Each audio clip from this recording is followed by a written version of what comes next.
তার কাছে টাকা থাকবে, মানুষ তার কাছে সব সময়।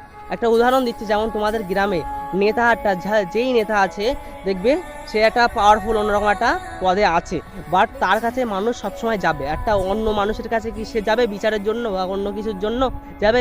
কখনোই যাবে না, তার কাছে সর্বপ্রথম আগে যাবে।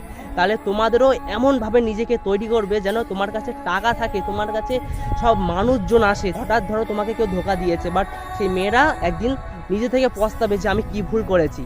এমনভাবে নিজেকে তৈরি করবে, এবং আমরা অবশ্যই ইনশাল্লাহ আমরা নিজেকে তৈরি করব এবং তৈরি করছি আমরা ওই দিকে।